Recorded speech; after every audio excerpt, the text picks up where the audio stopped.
kat-on sa pulong sa Ginoo. Sa mga prayer request, naay mag-pray nga kaalam Bible. Basa nagtuon Bible.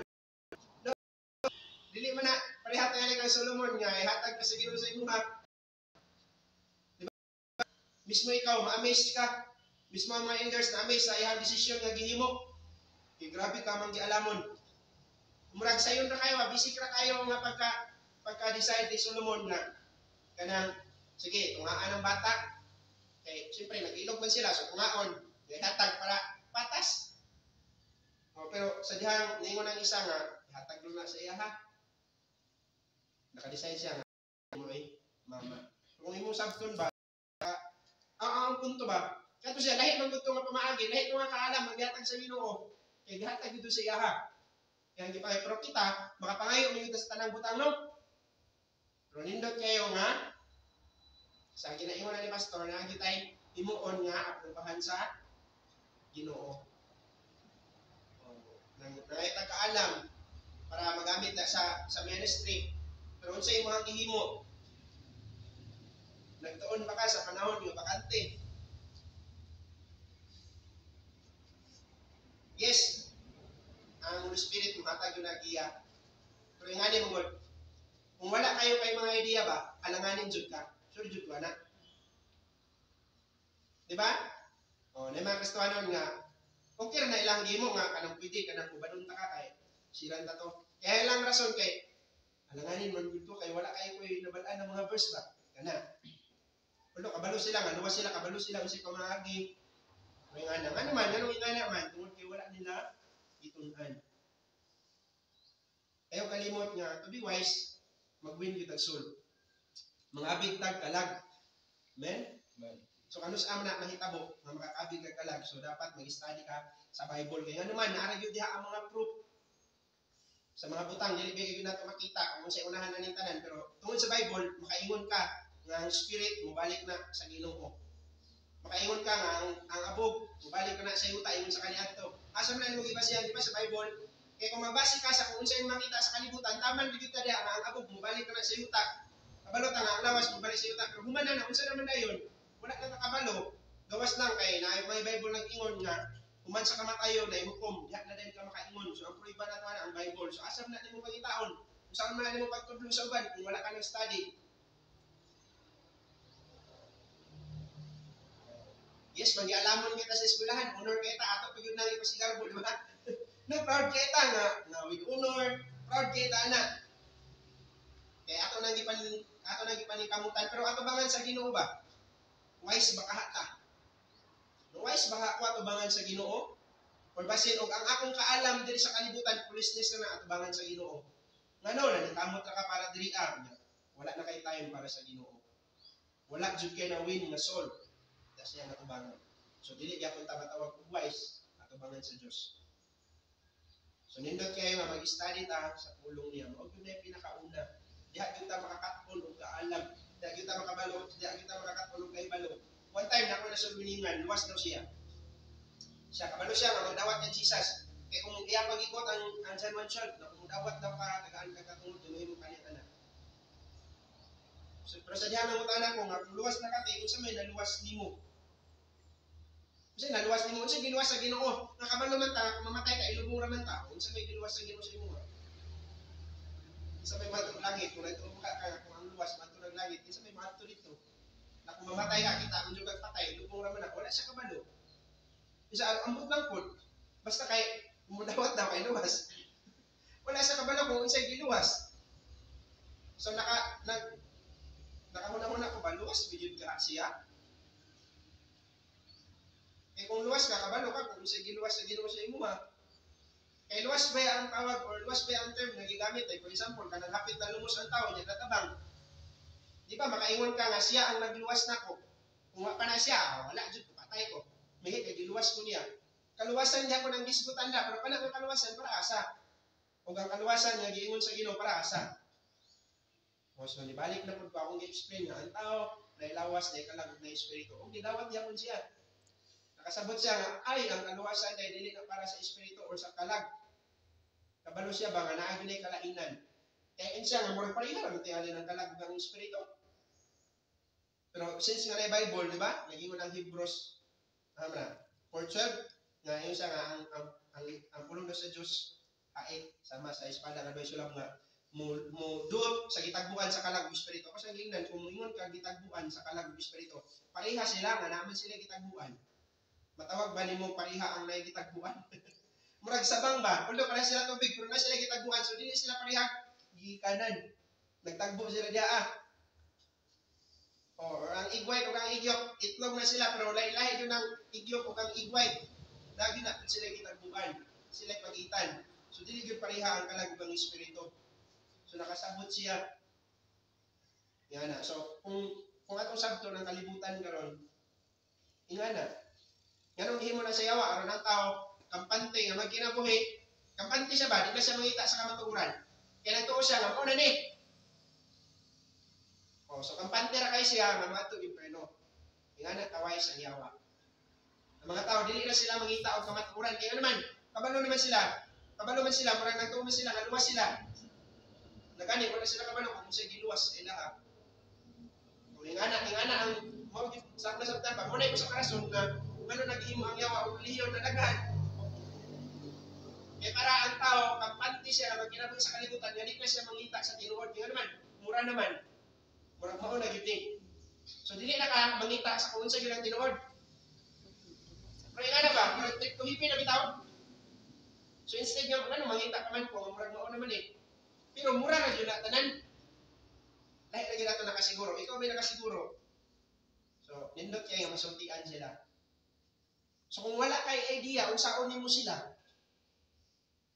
logi yun ta. Yung mga rabagin na yung usa sa rason nga maalanganin ka, kaya naman, wala man kay nabalaan. Kung sure yun pong kita, kabalo na yun tanan. Kabalo taan ng mga butanga. Pero diha naman na yun sa kanang pag-prove ni mo ba? Sama ni mo prove. Kabalo man kita nga, ang pruiba nato, ang pulong rin sa Ginoo. So, nindot kayo nga ato ni siyang katunan.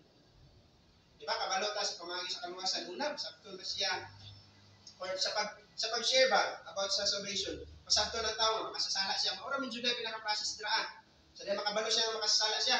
Unsa dayo yung penalty siya ang sala, o ipernuhunon siya. Nga aron sa maling kawas na, imong ipailang. Kasi Jesus sa ila pamaagi.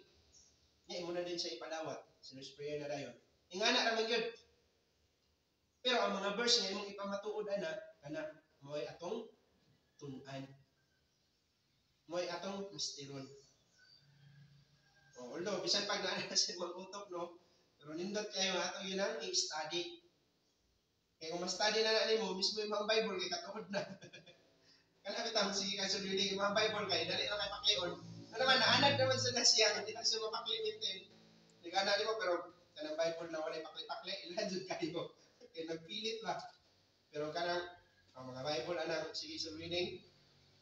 Pangitaan kayo ng mga verse na kanang magamit nyo sa reading. Nagana din po silang Bible dali na kayo mapakli.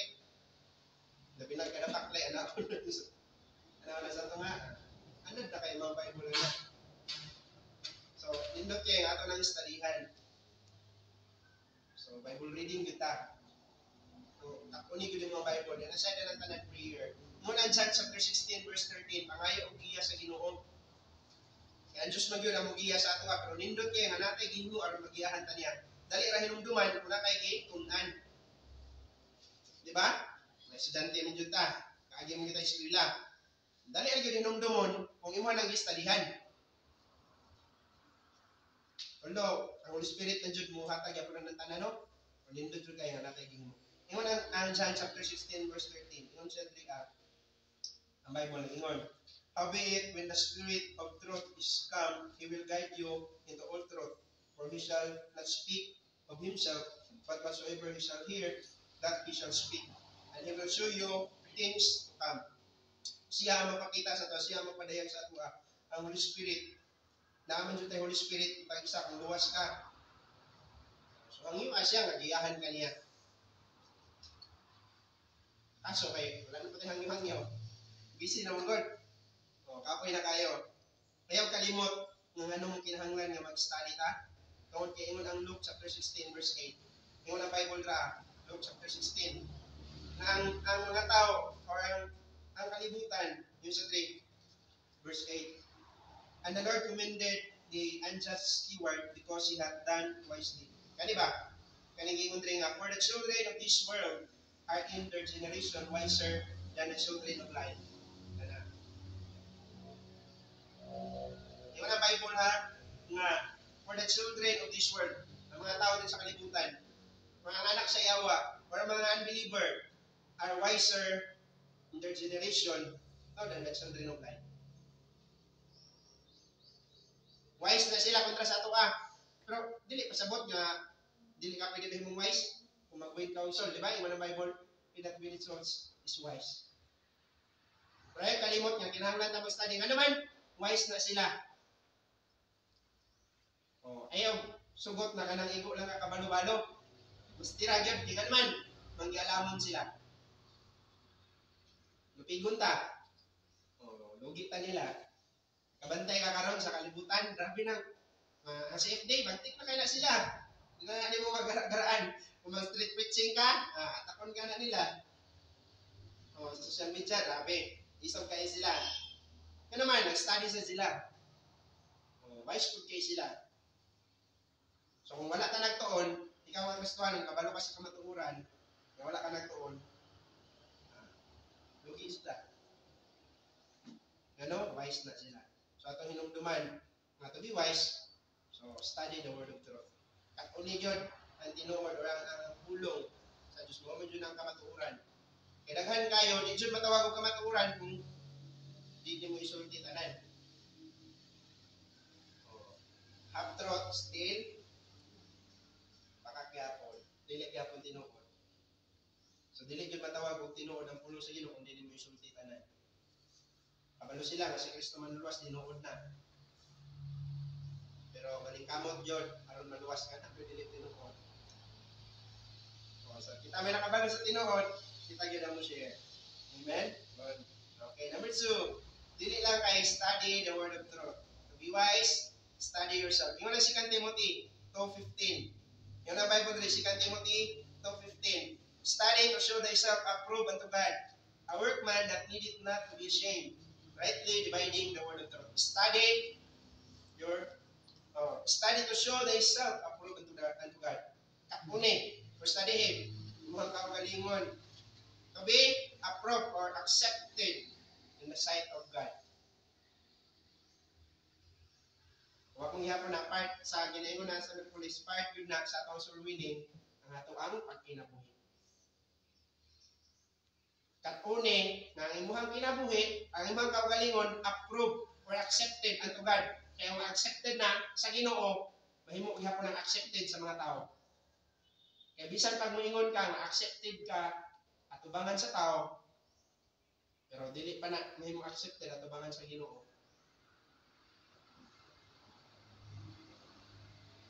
Kabalo kita sa atong kaugalingon. Bisan pag moingon ang uban nga righteous ka, kaya hinumdum mo dira sa Bible, si Jesus Christ adang ipatawag sa centurion, kay ang servant kay hapit na himatyon. Ningon ang centurion na padala siya mga elders. Ug ang elders sabi niya ang giingon nga Lord kanang angayan gyud mo siya tabangan. Worthy siya kay ngano nahigugma siya sa atong nasod niya, nagpahimo siya sinagoga para sa ato ba. Pero sa dihang ipadulong na si Jesus ningon ang centurion nga Lord kanang ayaw na lang dayon kay dili ko angayan nga mopasilong sa imo nga isulti na lang ang pulong. Maayo na di siya. Ningon si Jesus nga sukat sa Israel, wala po makita ginganin na pagtuo. Mabantay ka, ang punto diba? Na ang katong mga elders, nagtanaw atong tawhana, niingon siya nga angayan. Pero siya mismo niingon nga, Lord, dili ko angayan.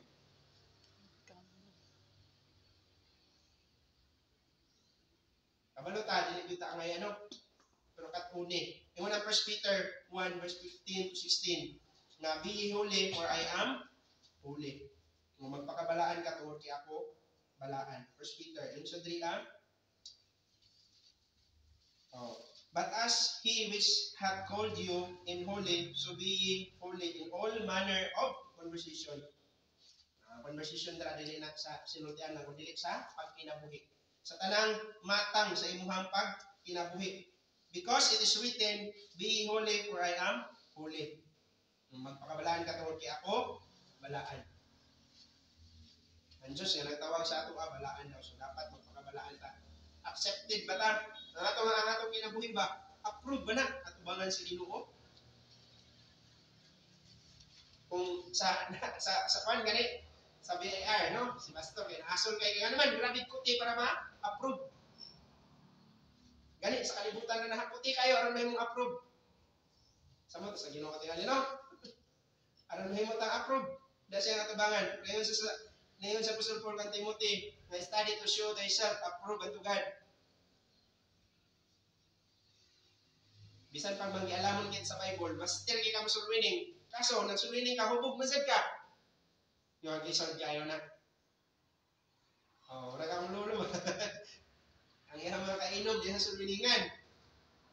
Pero hantod ka ron, ang iyang mga kainom, pala hubog yung Japon. Di man dyan na pwede. Approve ka na yung mga kinabuhi at tubangan sa Ginoo? Yes, nag-study siya sa pulo sa Ginoo. Kabalo siya. Master kayo.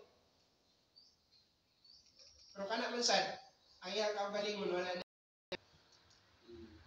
wala niya natudluan na mahimong approve at tubangan sa Ginoo. Accepted at tubangan sa Ginoo.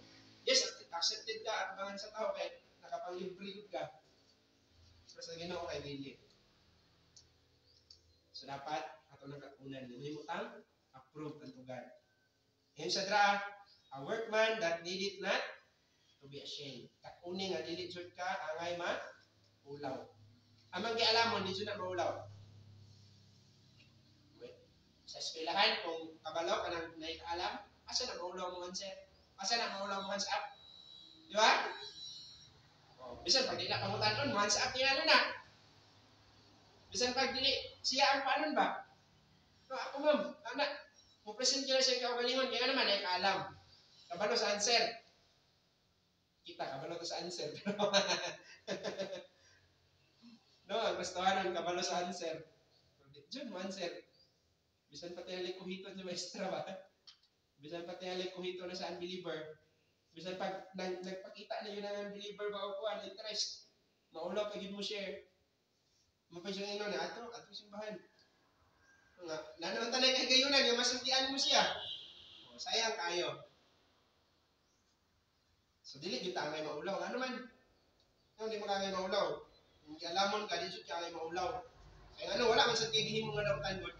Dili, ang dautan na atong gihimo. So, di kita angay maulaw. Pero ang pinakalala dira, ingon ang Mark chapter 8, verse 38. Anong dili ta angay maulaw? Ingon sa 3, whosoever therefore shall be ashamed of me, and of my words, in this adulterous and sinful generation, of him also shall the Son of Man be ashamed, when he cometh in the glory of his Father with the holy angels. Kaya mo na siya ikaulaw, ang ihang pulong, yung ikaulaw, kanina panahon, ordinary sa kalibutan, sa mga tao. Ikaulaw ko daw kanya, ikatubang mo niya sa iya. Ang punon, hindi tayo kapag kang anak sa Ginoo, may anak ng kanya, di mo dyan na mawala. Pero kaya, kanina anak pa. Kaulaw rin ka dito ba? Pabadlong, lagi kaya ka. So, dili yun na ito angay na ikaulaw. Then, aside na nakat muna na ito to be flexible. Yung ang 1 Corinthians 9, verse 19 to 23. Part na sa atong kaugalingon nga atong studyhan. Katuna na to to be approved or accepted unto God. Katuna na to not to be ashamed, then to be flexible. Yung unang 1 Corinthians 9, verse 19 to 23. Ingon siya diri sa Apostle Paul, for though I be free from all men, yet have I made myself servant unto all, that I might gain the more. Yun siya sa verse 20. And unto the Jews, I became as a Jew, that I might gain the Jews. To them that are under the law, as under the law, that I might gain them that are under the law. To them that are without law, as without law, being not without law to God, but under the law of Christ, that I might gain them that are without law. To the weak became I as weak, that I might gain the weak. I am made all things to all men, that I might be all men's save some. And this I do for the gospel's sake, that I might be partaker thereof with you. Unsa ang iyang gihimo? Sa mga Diyos, napaka-Diyos siya aron niya mag-gain. Sa mga walay balaod daw, napakahimo siyang walay balaod bisan under siya sa law of Christ. Aron mawin niya ang mga balaod. So Dawid, nagpaka-weak sad siya aron mawin niya ang mga weak. Pero ang rason niya anong gihimo daw niya? Yung verse 23 baka na. And this I do for the gospel's sake. Tungod sa maayong balita. Gihimo ko ni tungod sa maayong balita to be flexible sa bisan asang napit o sa bisan unsa nga kahimtang. Yung sa Apostol Paul kung hayahay, kabalo siya magkinabuhi hayahay. Kabalo siya magkinabuhing walang-wala. Kabalo siya ng mga butanga. Ano? Ihang ikatunan. Ihang gitunan, ihang kaugalingon nga mahimong flexible. Ang pinakalala dra kana sa verse ang pinakakuan balisod, verse 19. Yung sa dra, for though I be free from all men, yet have I made myself servant unto all. Bisan pag wala siya tulubagon ba sa mga tao, pero gipakahimo niyang sulugoon ang iyang kaugalingon para sa tanan. Pero ang Kristohanon, di ba? Isod kaya na mahimo kang sulugoon sa tanan. Ay, kung na'y kwarta, kung na'y magsugo-sugo.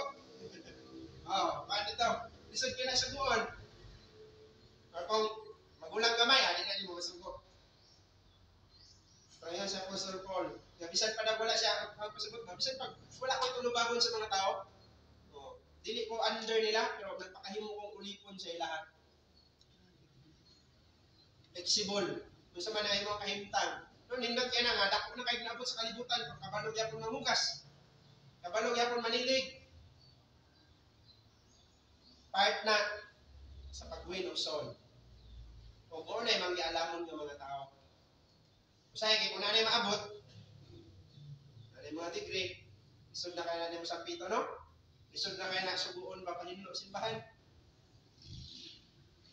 Pero sa Apostol Paul, mo na ihangkin kayo sa atuwa. To be flexible. Kabalo ka, muhimo, sa kung unsa yun ang, sa kung dipindi sa kahimtang ba. Minuto ka ba sa winning, dili siya magpili. Kung dato man, o pobre, kung lisod mo kayo, tuktok ko ng wala. Kung nagto kayo balay, lisod yun kaya na siya. Lahi na sa mga, wan ba ka ng walay kural, ayuhon yung kusog. Kung gusugot rin yung makadisturbo, kung sa dagko kayo, tada.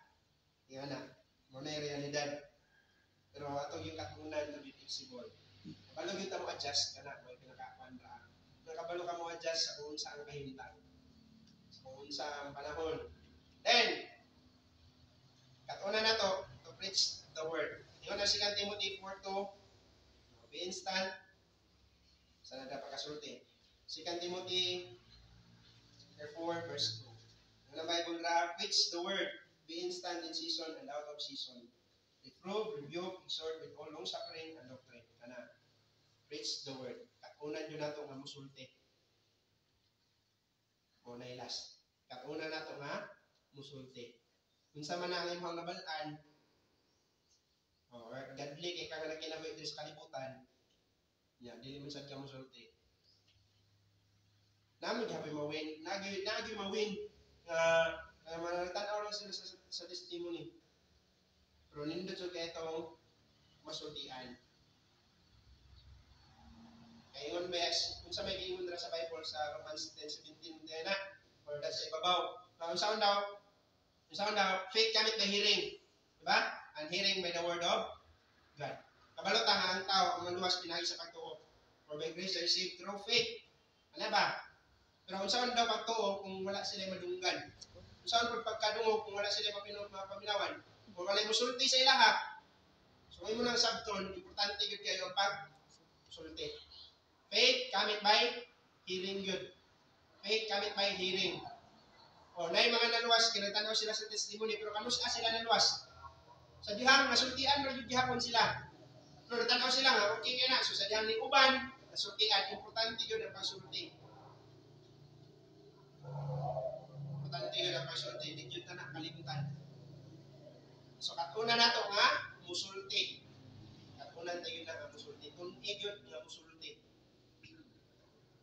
So ano sa makasulti? Wala na nag-matter sa kung kinsa ang mga sultian. So ano sa mga magtuon? Pwede yun na limutunan. Maguna ka sa mga bata. Kanang mga bata, okay jud gyud na. Di yun na sila makiglalis. Hantod nga ma-master ka. Dili man po, nampoy mga bata yun na mangutana.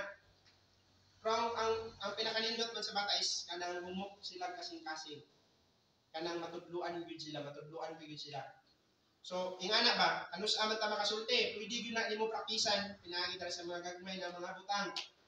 Mag-una kag isa ka lakang.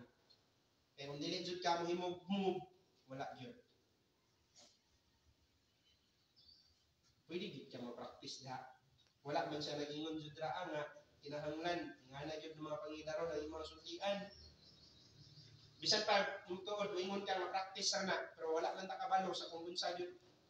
Kung unsa ang punto ba kay kumbaga basi makaingon ka nga practice ra dili na siya valid. Kay mura na practice dili. Kaya kung mutuo na siya, although bisan pa na-practice ra kasi pagsulti nimo ba. Pero ba man buka kabalo sa iyang pagtuo kung tinudalay ba na o dili. Bisan pag master na ang punto ba? Bisan pag master na ka.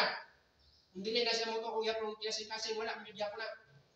Ang gusto na ko nga ipaabot na kung moingon tang na practice, dili pasabot nga tuwa pina-practice na dili na valid. Valid yun na siya kung musulti ka, bisan pag nag-practice ra ka. Sa mga kagaling, bisan pag ingana ba, na ambot lang, kung nasabtan pa ninyo ang buti pasabot. Bisan pag nag-practice na, para sa mga, nag-practice ka, valid gyapon na siya. Kung nagtuon na siya, maluwas gyapon na siya. Yan naman, ang Holy Spirit man, ang Diyos man iluwas na dili man ikaw, although nag-practice na ka pasulti, pero kalimot nga faith, kamit by hearing. O, naluwas na, pinagi sa pagtuo. Grasya na sa Diyos. Mangkunan na nato pinagi sa pag-iwan ng Ephesians 2:8. Bisan pa na-practice ra ka. So magod kay kung yung na-practice dili na balik kay practice pa man. Munong baga murag wala na siya dili nga na sa soul winning. Kay sa soul winning valid yun na tanan kung nasulti ka. Amen. Basta kay kinasing-kasing nimo na gihimo. So ang rason nimo ngano na-practice mo ka aron ma-master. Aron mas mo improve, aron mas daghan pag mahimo para sa Ginoo. So valid gyud na reason. Amen? So, dili na kinahanglan nga mahimo kang wise, mahimo kang manggialamon, aron ka mo share. Dili kinahanglan nga manggialamon sa tanan, aron ka mo share. Ano naman, anang share, manggialamon na siya. Kung nag-share ka, manggialamon na ka, tubangan sa Ginoo. Ato hinumduman yun. Yung unang Proverbs, 11:30, he that believeth souls is wise. Wala yun na ingon lang soul. Souls, ipakapinan og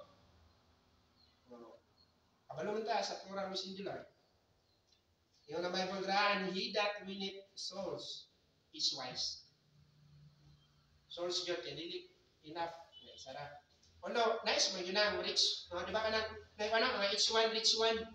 Bisan pag magtingwa lang kag-isa. Pero dili rada taman. Bisan pag isa lang, kasunod isa na pod. Di souls na. Ana.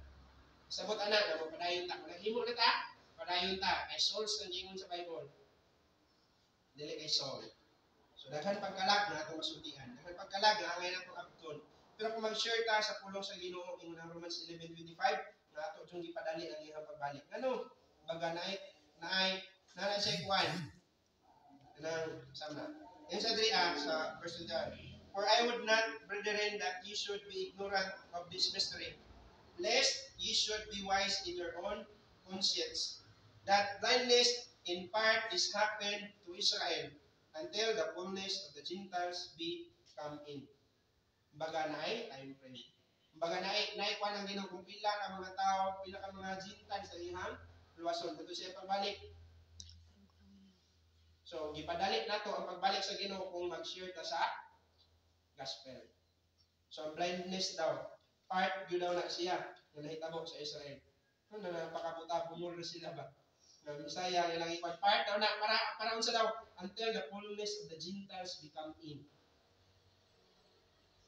Ano sa ama na mahimong, ano sa ama na makuan?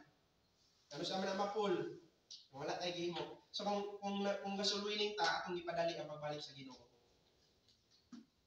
Atong gipadali. Kaya naman, naana siya ay, kumbaga, time frame. So, na yung mga counts. Ganit, di ba kay, sa ginakon sa saksi nga, pila na, 100, pila na ka, 1,000. 124. 4,000. Naka, sa mga Israelites na, sa Gentiles na ako'y may nga na fullness. So, di na naman mo ma-full. Wala tayong himo. So, to be wise, ang lang niya, mag-win kitang soul. Marami kitang salag. Marami kitang kalag. Kung itudluan na ka na sa una, sa gagmay, makahinumdum ako. Dito ako sa Purakuibi sa una, mahapon. Nakay ka ng partner-partner. Mag-practice ka sa mo pag winning ng mga bata, pinatudluan. So, kabalutan na. So, ato na siyang i-apply. Apply na lang yun ang kulang. Sure, yun ko na. Kita, na yun tayo mga kaalam. So, apply na yun ang kulang. Hopefully, makahimot anak sa hinay-hinay.